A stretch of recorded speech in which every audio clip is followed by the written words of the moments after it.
నమస్తే. India's largest digital media network Suman టీవీకి స్వాగతం. ప్రస్తుతం మనతో ఉన్నారు కామాఖ్య అమృత శోధన వ్యవస్థాపకురాలు వేణుశ్యామ మాతాజీ. అమ్మవారితో మాట్లాడదాం. అమ్మ నమస్తే. అమ్మ పుష్య పౌర్ణమి యొక్క విశిష్టత, ఆ రోజు పూజా విధానం ఎలా చేయాలి అంటారు?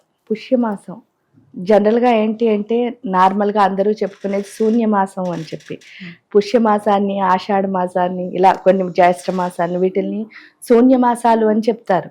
ఇదేంటి అంటే పెళ్ళిళ్ళు మామూలుగా మనం చేసుకునే శుభకార్యాలు ఏమీ చేసుకోకుండా ఉండే అంటే ముహూర్తాలు కూడా ఉండవు అని.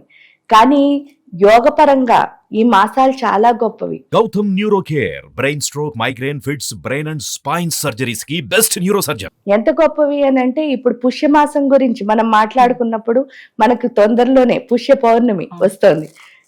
ఈ పౌర్ణమి యొక్క విశిష్టత ఏమిటి అంటే, మనం జనరల్ గా ఏంటి అంటే అన్ని పూజలు కూడా చంద్రమానం ప్రకారమే చేసుకుంటాం. మనకి సంక్రాంతి, మకర సంక్రాంతి, ఈ పుష్యమాసం, ఇవన్నీ ఏంటి అంటే ఉత్తరాయణ మహాకాలంలోకి వచ్చి ఇవన్నీ చేసుకుంటున్నది ఏంటి అంటే సూర్యుడి ప్రకారం చేసుకునేవి. సూర్యుడు చాలా షైన్ గా, అంటే మామూలుగానే చంద్రుడి గురించి మనం చెప్పుకోవాలి అంటే బోళ్ళు కవిత్వాలు, లేదంటే శరత్కాలం చూడండి, ఆ వెన్నెల, అవన్నీ. ఎందుకంటే ఆ చంద్రుడు ఎప్పుడు మన మనస్సుని కంట్రోల్ చేస్తాడు. ఈ మనస్సుని కంట్రోల్ చేయడం వల్ల, అందుకే చంద్రో మనసో జాతః అంటే ఆ మనస్సుని కంట్రోల్ చేయడం వల్లే ఆ తిథులు మారుతున్నప్పుడు ఏమవుతుంది, మన లోపల ఫ్లక్చువేషన్స్ వచ్చేస్తాయి. అంటే ఏంటంటే అందుకే మన థాట్స్ ఎప్పుడు మారిపోతూ ఉంటాయి. చంద్రుడు ఎలా మారుతాడో మన థాట్ అలా మారిపోతుంది. ఈ పౌర్ణమికున్న నార్మల్గా కూడా పౌర్ణమికున్న విశిష్టత ఏంటి అంటే, ఆ 16 కళలు ఉన్న ఏకైక రోజు పౌర్ణమి. అంటే 16 కళలు మళ్ళీ శూన్యంగా అమావాస్యలో కూడా ఉంటాయి. పౌర్ణమిలో ఏంటంటే ఒక వెలుగు అనమాట. ఆ వెలుగు ద్వారా ఏమవుతుంది అంటే మన లోపలున్న ఈ ఫ్లక్చువేషన్స్ అన్ని పోయి కాన్సన్ట్రేషన్ అన్నది వస్తుంది. అంటే ఏకాగ్రత. మనం ఏ పని చేయాలి అన్నా చాలా ఫోకసివ్గా, అంటే ఎంతో ఫోకస్ తో చేస్తేనే ఆ పనులను మనం చేరుకోగలుగుతాం. ఆ కాన్సన్ట్రేషన్ లేకుండా ఏ పని చేసినా కూడా ఉపయోగం లేదు. అంటే మైండ్, బాడీ ఒకే చోట ఉండాలి ఏదైనా పని చేయాలంటే. అందుకే త్రికరణములు అని అంటారు. ఇక్కడ ఈ త్రికరణములలో ఏంటి అంటే చక్కగా, అంటే మనస్సు, బుద్ధి, అంటే మనం చేసే పని, ఆలోచించే మనస్సు, లేదా మన బుద్ధి, మూడు ఒకే రకంగా ఉంటేనే మనం అనుకున్న అన్ని పనుల్లోనూ విజయం సాధించగలం. ఇక్కడ వచ్చేసరికి పుష్యమాసంలో చూడండి, ఉత్తరాయణ మహాకాలం అంటే ఇది పూర్తిగా సూర్యుడి యొక్క మానం. ఈ సూర్యుడు చాలా బ్రైట్ గా ఉంటాడు. ఇలాంటి బ్రైట్నెస్ లో చంద్రుడు ఇంకా బాగా వెలుగుతూ ఉంటాడు అనమాట, తెలియకుండానే. అంటే ఆ తెలియకుండా ఈయనేంటంటే మామూలుగా చల్లనిది చంద్రుడు, సూర్యుడు వచ్చేసరికి వేడి.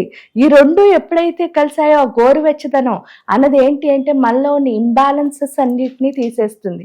దానికి తోడు ఈ టైంలో ఏంటి అంటే శివయ్యను కొలుస్తాం. అంటే నటరాజస్వామి జన్మతిథి కింద కూడా మనం చెప్పుకుంటాం. నటరాజస్వామి ఉద్భవించిన రోజు. ఈ ఉద్భవించిన రోజు అవ్వడం వల్ల ఏమవుతుంది అంటే, నటరాజు అంటే శివయ్య మనకి ఎప్పుడు జ్ఞానాన్ని, అందుకే చిదంబర రహస్యం అని చెప్పి చిదంబరంలో నటరాజస్వామిని ఏం చెప్తారు అంటే, అక్కడ అంతా ఏమీ లేదు అని తెలుసుకోవడమే అంతా ఒకటి. అంటే ఏం లేదని తెలుసుకోవడమే శూన్యం కదా, అదే శూన్యమాసం అంటే. అంటే ఏమీ లేదని తెలుసుకోవడమే. మరి సాధన అంతా ఎందుకు చేస్తున్నారు అంటే ఏం లేదని తెలుసుకోవడానికే కదా.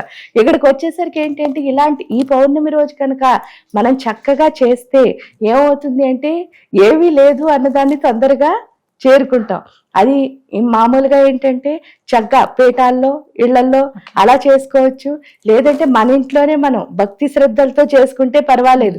నాకు కాన్సన్ట్రేషన్ కుదరటం లేదండి అని అనుకున్నప్పుడు చక్కగా క్షేత్రాలకు వెళ్ళి చేస్తే చాలా గొప్పది. అది కూడా శివక్షేత్రాలకు వెళ్ళి చేస్తే మనం నిజంగా ఏమీ లేదు అన్నదాన్ని చాలా తొందరగా చేర్చుకోగలిగిన రోజు ఆ పుష్య పౌర్ణమి. అందుకని పుష్య పౌర్ణమి సాధన ఎప్పుడు చాలా గొప్పది. ఏమీ లేదు అని తెలుసుకోవడానికి చేసే సాధన ఈ పుష్యమి రోజు. ఫైనల్ అదే కదా చెప్తారు. అంతా చేస్తాము, అంతా చేశాక ఏం తెలుస్తున్నాం అంటే ఏమీ లేదు. లలితా సహస్రం కూడా చూడండి, అమ్మవారిని ఎంతో అందంగా పొగుడుతారు.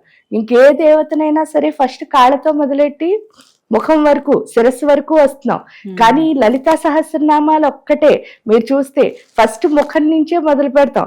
ఏంటంటే ఉద్యద్భాను సహస్రాభ చతుర్భావ సమన్వయ, ఇలా మొత్తం బాడీ అంతా పొగుడుకుంటూ వచ్చిన తర్వాత లాస్ట్ లో ఒకటే చెప్పారట వసిన్యాది వాగ్దేవతలు. ఏమని అంటే సర్వానుల్లంఘ్య శాసన అంటే అర్థం ఏమిటంటే ఇవన్నీ నువ్వని చెప్తున్నావు కానీ ఇవేవి నువ్వు కాదు, నువ్వు వీటన్నిటిని ఉల్లంఘించి ఇంకోలా కూడా మాకు కనిపించచ్చు. అంటే ఏంటి అంటే ఏమీ లేదు, అంతా శూన్యం.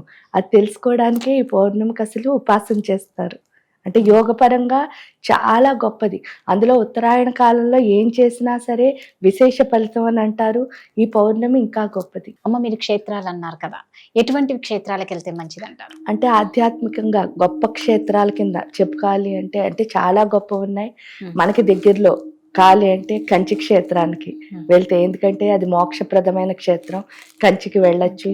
లేదా కాశీ, మనం ఉత్తర దేశం వెళ్ళాలి అంటే కాశీ, కామాఖ్య, ఇలా చార్ధామ్, లేకపోతే అయోధ్య, ఇలా మంచి మంచి పుణ్యక్షేత్రాలు, లేకపోతే ముక్తినాథ్, పశుపతినాథ్, ఇలా శివక్షేత్రాలకు వేటికి వెళ్ళినా సరే గొప్ప విశేష ఫలితమే. ఎందుకంటే మనకి జ్ఞానాన్ని ప్రసాదించేదే శివయ్య. కాబట్టి మనం ఎప్పుడైతే ఆయన దగ్గరికి వెళ్తామో ఆయన ఇంకా బాగా, ఎందుకు అన్నిటికంటే గొప్పది ఏమిటి అంటే ఆయన మనకి తండ్రి. జగత పితరం వందే పార్వతీ పరమేశ్వరం అని చెప్పినప్పుడు ఆ పార్వతీ పరమేశ్వర్లే మనకి తల్లి తండ్రి. వాళ్ళకంటే ఇంకెవరు కూడా మనని చాలా దగ్గరగా చేర్చుకునే వాళ్ళు ఉండరట.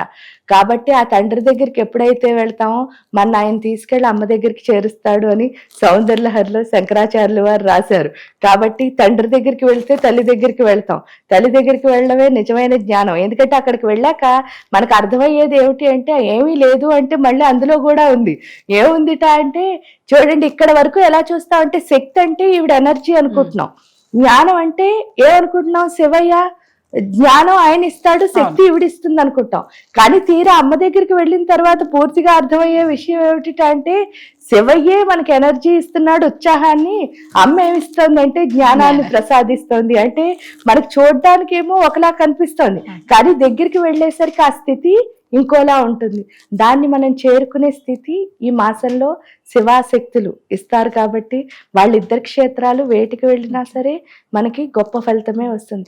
అందులో ఉత్తరాయణ పుణ్యకాలంలో ఏ క్షేత్రానికి వెళ్ళినా గొప్ప ఫలితమే వస్తుంది. చాలా చక్కగా చెప్పారమ్మా, ధన్యవాదాలు.